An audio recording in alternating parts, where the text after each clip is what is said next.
Hey guys, my name is John. I'm 28 years old. No applause for that. We're for the 12-year-old. Okay, so anyway, my favorite news story of the year was Osama bin Laden being captured and killed. My second favorite news story of the year was the allegations on Chris Hansen. I don't know if any of you guys have seen the show To Catch a Predator. It is pretty entertaining television. It ended in about 2006, but basically Chris Hansen played this TV host, and these guys would get online and they're like, let's meet some like 12 through 14-year-old girls online. And they'd show up at this house, and then Chris Hansen would be like, oh, why don't you have a seat? And the interview wouldn't even start till they had a seat. And so anyway, this song is called If You Ever Meet Chris Hansen. It turned out that he was in a love affair, extramarital, with a woman about 20 years his junior. So it turns out, while Chris Hansen was wearing the white wig, he's backstage putting the moves on the decoy. If you ever meet Chris Hansen, you've done something wrong. You surely must have wandered to a place you don't belong. You won't get near that cutie pie, but you'll sure feel some heat. Might even hear those 3 magic words. Have a seat.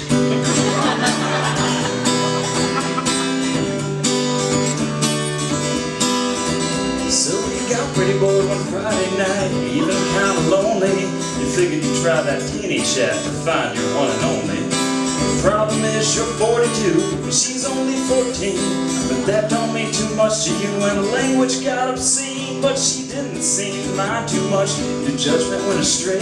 She told you she'd make love to you no matter what you weigh. And just before you crossed the line and started breaking laws, you plugged in that digicam and photographed your balls. If you ever meet Chris Hansen, going way too deep, you took a chance and came undressed. That towel is yours to keep. You stopped at that convenience store and bought you some protection.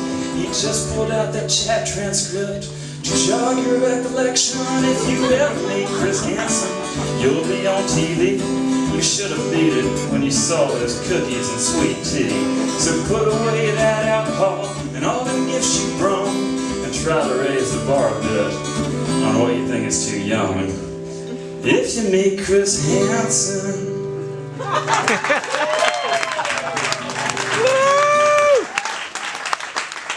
as you guys can tell, I'm definitely the worst musician here. In fact, 2 years in a row, I can't even get a mic check right.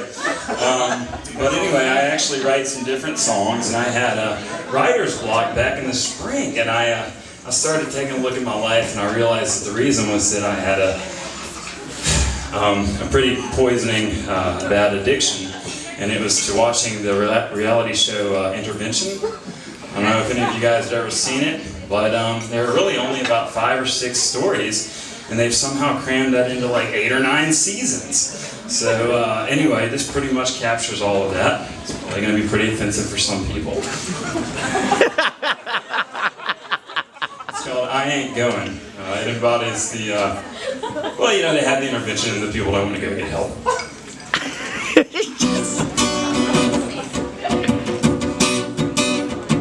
I got a really bad vice, hooked on the ice, but I don't like surprises, and I don't want your advice. Who is this guy? There's no need to cry. Yeah, I might die, but I'm not going to rehab. I ain't going. And I don't care about the symptoms that I'm showing. Well, I got no job and I'm not in school, but I got important shit to do, and I'd rather stay right here and keep on blowing. So I ain't going.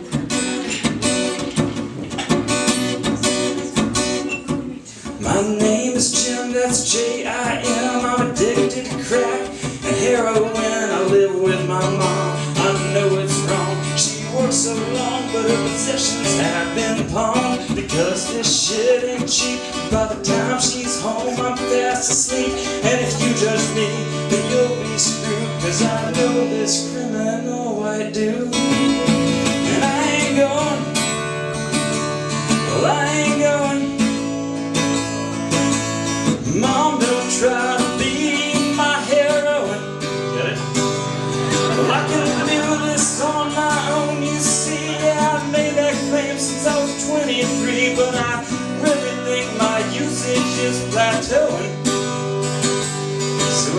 going.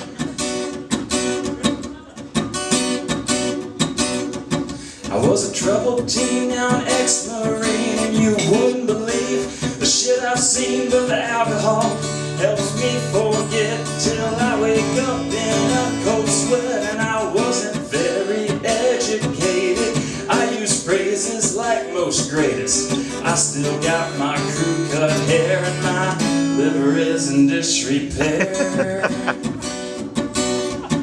My name's Amy, I'm 33, my son's the most important thing to me. I sobered up from my pregnancy, but relapsed on meth and ecstasy. And I recently lost custody. At night I use and walk the streets for my little boy. I'd do anything except, well, you know, get clean. So I ain't going,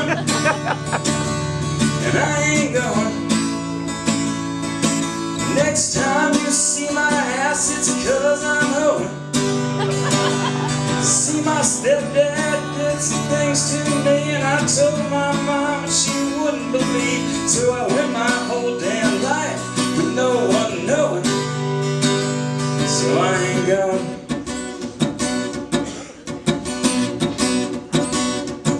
With my husband and the kids away, I pop pills and gamble all damn day. It's a lifestyle that we can't afford, but you do it too if you got this bored. I'm not good with numbers, so I play the slots. I hold out for that next jackpot. My husband hides the cash from me, 'cause, you know, the way I see it, if you don't work, it's free, right?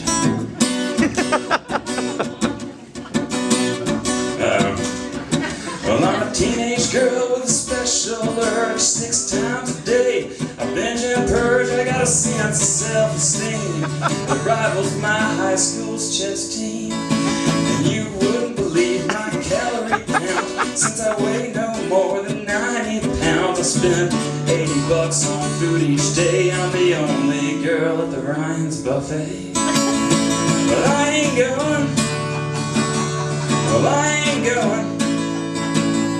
And I can already feel my metabolism slowing.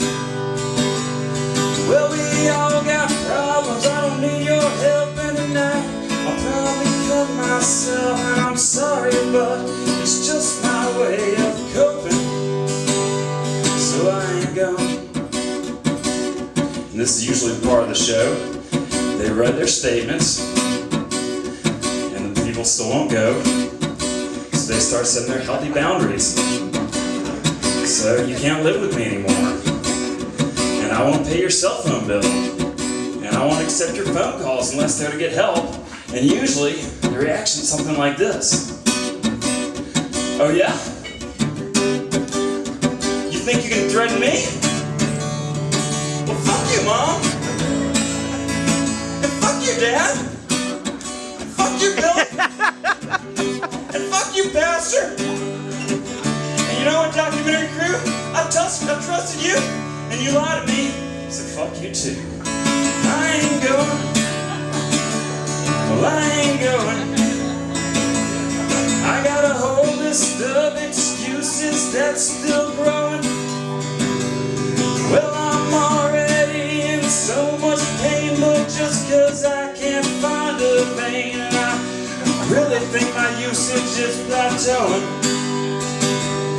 Well, I'm already in so much pain, but I just wish I could find that vein. And I didn't want to turn out this way, but it didn't help. My mom turned out to be gay, and she left my dad when I was 7 years old. Since then, I've been a troubled soul. I've been hanging out in the public schools. I've been doing weed and sex. I don't know, I was about 11 years old, and you know, maybe I should start prostituting myself. Oh wait, that happened like 2 years ago, because I thought, well shit, $500 really is a lot of money. Now, it's like 3 days worth of heroin, so, wait, what was it you wanted me to do again? I'll do it. And I hate my life, and I'm just so miserable, and I just want to die, but on the other hand, I bet I can turn this guitar into like a dram or two if I left the intervention right now. So you know what, in case it wasn't clear, fuck all you guys, I'm not going. Now who's fucking driving me home?